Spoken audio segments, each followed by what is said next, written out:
Thumbnail देखने के बाद आप भी सोचने पर मजबूर हो गए होंगे, भाई यादव हिंदू क्यों नहीं है, जबकि यादव का कुल देवी दुर्गा जी को कहा जाता है। वही दुर्गा जी जिनका पूजा पाठ बड़े धूमधाम से दशहरा में मनाया जाता है। महाभारत के नायक श्री कृष्ण जी भी यादव समाज से आते हैं। महाभारत में श्री कृष्ण जी ने ही अर्जुन को ज्ञान दिया है। वही भागवत कथा आज बहुत सारे ब्राह्मण कथावाचक कराते हैं। लेकिन सोचने वाला बात है, यादव श्रेष्ठ श्री कृष्ण जी के द्वारा कहा गया भागवत कथा सिर्फ ब्राह्मण ही करा सकता है, कोई यादव क्यों नहीं करा सकता है, जबकि भागवत कथा कहने वाला श्री कृष्ण भी यादव हैं।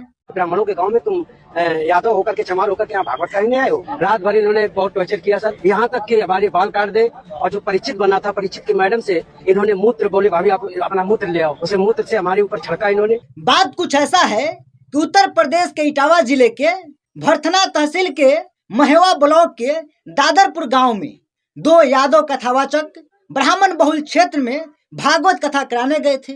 वहां का ब्राह्मण समाज ने कथावाचक करने वाले व्यास महाराज मुकुटमणि यादव का सर मुड़वा दिया। और सिर्फ इतना ही नहीं, छोटे छोटे ब्राह्मण लड़कों का पैर छुआकर माफी मंगवाया। उसके बाद ब्राह्मण महिला की मूत्र से व्यास महाराज मुकुटमणि यादव जी के शरीर पर छिड़क कर शुद्ध करने जैसा कुकर्म प्रयास किया गया। जब ब्राह्मण लोगों ने कार्यक्रम कराने वालों से पूछा, क्या आपको पता था कथावाचक व्यास महाराज मुकुटमणि जी यादव हैं, तो उन्होंने बताया, जी मुझे मालूम था। फिर ब्राह्मण लोगों ने कथावाचक मुकुटमणि यादव जी से पूछा उनका पूरा नाम।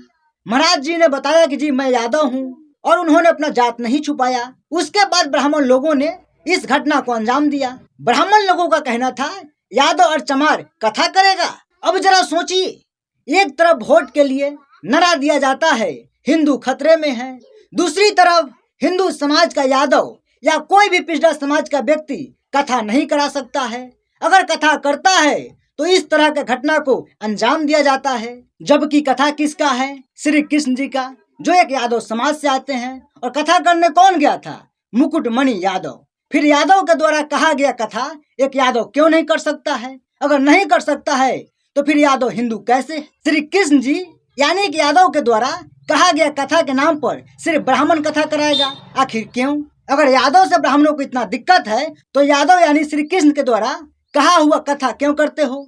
भागवत कथा भी छोड़ दो। यादव समाज के यहाँ पूजा क्यों कराते हो? पूजा कराना छोड़ दो। यादव के द्वारा दिया हुआ दान दक्षिणा क्यों लेते हो? दान दक्षिणा लेना छोड़ दो। श्राद्ध में जो पूरे गांव भर का ब्राह्मण आते हो और ठूस ठूस कर खाना खाते हो, खाना छोड़ दो। लेकिन ब्राह्मण लोग ऐसा नहीं करेंगे, क्योंकि इनका परिवार रोड पर आ जाएगा, ठूस ठूस कर खाने को नहीं मिलेगा और इन लोगों का पाखंड लोगों को समझ आ जाएगा। फिर पूरे देश को यह लोग कैसे मूर्ख बनाएगा?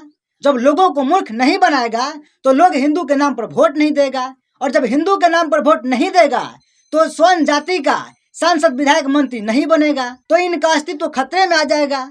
मैं तो पूछना चाहता हूँ मैनपुरी और इटावा के यादव लोगों से, क्या आप लोगों के शरीर में भी सिंदूर दौड़ने लगा है? अगर नहीं तो आप लोग क्या कर रहे हैं, जो मुट्ठी पर ब्राह्मण का इतना औकात हो गया है? इसलिए मैं बार बार बहुजन समाज से कहता हूँ कि संगठित होइए, अपने समाज के लोगों को सांसद विधायक बनाइए। जब तक बहुजन समाज का लोग प्रधानमंत्री नहीं बनेगा तब तक ब्राह्मणवादी व्यवस्था खत्म नहीं होगा, और तब तक आप लोगों का यही हाल होगा। आप सोच कर देखिए, 15% स्वर्ण जाति के लोग उत्तर प्रदेश में अपना मुख्यमंत्री बना दिए हैं, देश में अपना प्रधानमंत्री बना दिए हैं, लेकिन 85% बहुजन समाज मुंह ताक रहा है और उनका सितम झेल रहा है। अभी भी वक्त है, जागिए और अपने दुश्मनों को पहचानिए। फिर मिलेंगे अगले वीडियो में, तब तक अपना ख्याल रखिए, स्वस्थ रहिए, मस्त रहिए। नमस्कार।